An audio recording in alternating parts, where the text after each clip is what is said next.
My name is Paul Jones. I'm with the Venture Best team at Michael Best and Friedrich, a major upper Midwestern law firm with offices in Chicago and Madison and Milwaukee. And the Venture Best group is, the Venture Best team is the firm's focus on high-tech, high-impact entrepreneurs and investors, venture capitalists and angels who support these companies. Today I'm going to talk through some of the issues that startup entrepreneurs face when putting together a business plan for potential investors. And that's really going to be the focus of today's talk. The agenda, I've got a few preliminary notes along with a few basic observations. Primarily, the one that many entrepreneurs ask, or quite common, is why bother with a plan? And also talk about the importance of remembering the audience for this plan.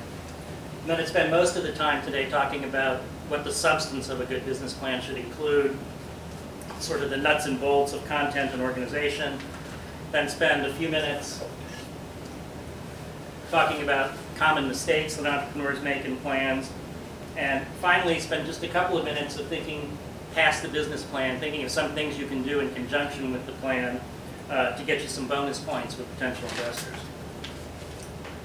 So as I said, starting with preliminary notes, the focus today is on early stage venture capital business plans.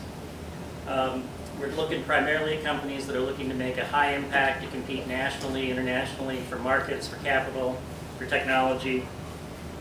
And every plan, the second really preliminary note is that every plan is different. For every rule there's an exception. I'm going to give you some things that may sound like rules today, and I think some of them are more or less good rules of thumb. And like good rules of thumb, if you know them, you sometimes break them.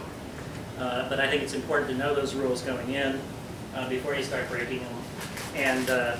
And rules that can't get in trouble generally following. One of the first observations that I would like to make is the question that entrepreneurs have of why bother with a business plan.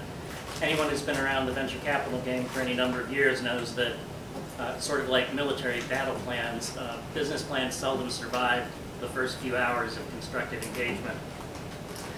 Almost every business plan that I've ever seen for a startup company that later succeeded, that startup business plan sort of leaves you scratching your head wondering what they were thinking back then when they started.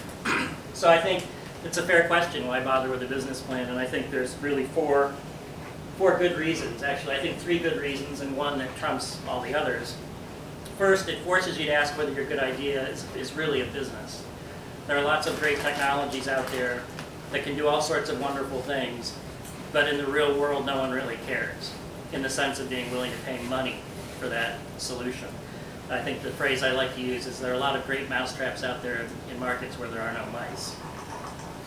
Second, it really forces you, the entrepreneur, as you write the plan, to demonstrate that you can think like a business.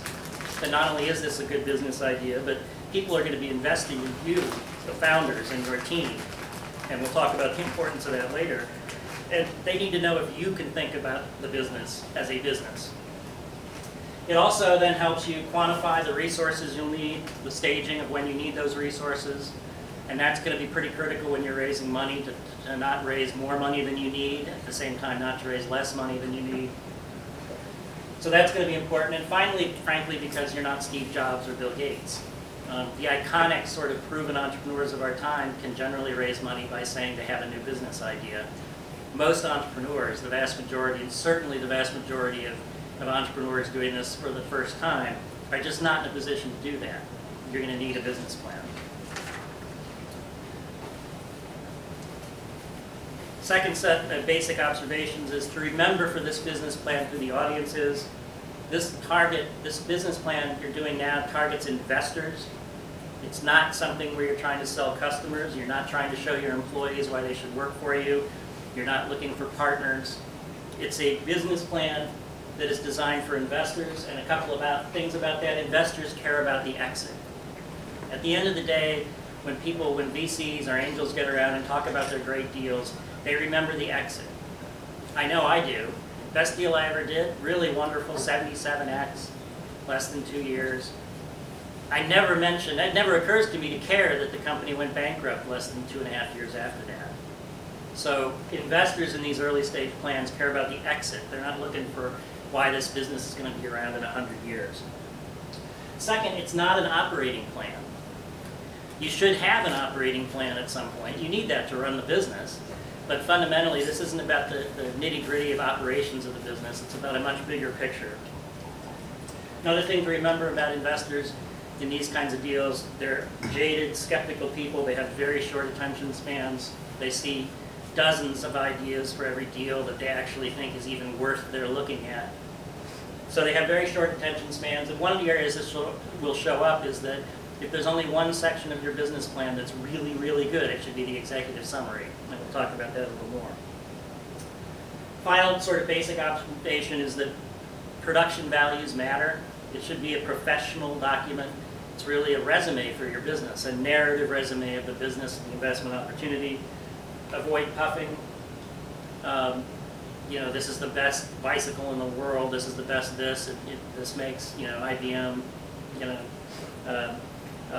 quake in their boots. When you lose credibility that way, and once it's lost, you're not going to get it back. And don't overuse fonts, colors, and graphics. You're not advertising at Carnival. It's a business. It's an investment opportunity. The people with the money don't want to think that they're investing in a Carnival. So keep it simple, straightforward, and very professional. In terms of the substance of a business plan, there's really 5 main pieces. As I said, the executive summary, and this is obviously going to come first most of the time. A very typical order, I think this order can vary depending on the deal, but a very typical order is from the executive summary to the market opportunity, to the technology, then the team, and the financial business model, which will usually conclude with the ask. What are you looking for? There are a bunch of common appendices that I'll mention that you typically find in these plans as well. Now I should say, when you look at this, a lot of entrepreneurs are thinking that they're primarily trying to sell the technology. And in reality, if you look at the 3 big ones here, the business, market opportunity, technology, and team, the technology is usually number 3 in priority to most investors. Most investors are going to focus first on the team, second on the market opportunity, and finally on the technology. So let's look at those individual pieces. The executive summary. First, remember what the objective is of the whole plan, and the executive summary is a meeting. Investors do not invest in business plans, they invest in people. And so what you're trying to do with a business plan is get in the door, and frankly what you're trying to do with an executive summary is get there without them even reading the plan. I've read executive summaries as an investor and said, I want to see these people. I may read the rest of the plan before they get there, but I make the fundamental decision a lot of times on the executive summary. So what you're trying to do with the objective of the executive summary is write something so sweet and compelling that the investor says, I got to talk to these people right now. That means it's going to be 1 to 3 pages long. One page if you have a really simple widget, or software as a service to automate something. Might be 3 pages if you're trying to become a new biotech company with a complex therapeutic for a relatively esoteric market. The content of the business plan or the executive summary is essentially really distill the essence of the story. What's the value proposition? And by that I mean what is it about this particular solution, this product, that service that is huge and compelling?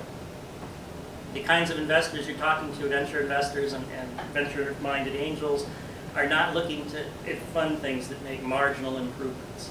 They're looking to fund things that, boy, you look at the value proposition, what this brings to the customer, and it's a no-brainer. What's the unfair advantage? And this is one that I'll come back to later. It often confuses entrepreneurs. Unfair advantage, sometimes entrepreneurs get sort of like stuck in the headlights thinking they have to have some magic black box proprietary device. That's very seldom what entrepreneurs have. It happens occasionally, but magic bullets are really rare. It could just be that you're first to this market. Now, being a first mover might not be good enough, but it's been good enough for a number of people. But what is it about your story that's going to get you market power? The power to set a high price, premium price, the power to get excellent margins. What's the market size and growth? critical thing here is that people often don't understand that growth can make up for a small market. A growing market, it's always easier. When you have a growing market, you're saying people who weren't in this market are coming into this market. It's easier to sell a new customer than it is to get a customer who's already in a mature market to switch. What's the exit opportunity? As I said, the purpose of this plan is to convince an investor that they're going to get rich by buying and then selling shares in your company. So that's the point in time where they care about. You have to prove to them that you're committed to exit, i.e. that you don't want to run this business forever and you don't care about liquidity for yourself or anyone else. And you have to convince them that you've looked and that there are plausible exits for this company. There are potential buyers, etc. And then I'd say other high cards that you hold. And this is where, if you were Steve Jobs, you just say, so I'm Steve Jobs, you know about me, send me the check. You, by definition, you're not in this particular case, but you might have an advisory board member with a Nobel Prize precisely on target to the biotech market you're hitting. So it might be where you emphasize some aspects about the team or something validating, like you already have a deal with Microsoft to market the product through their Windows special marketing division or whatever. And finally, while I generally urge people not to try to answer all the questions in the business plan, much less the executive summary, address any obvious showstoppers. If you think you're going to violate the law of second law of thermodynamics, don't just say, oh, and we've figured out how to violate the second law of thermodynamics. Say something that addresses the obvious skepticism. And we've got 3 Nobel Prize winning physicists from Caltech, MIT, and Berkeley on board. See Appendix X.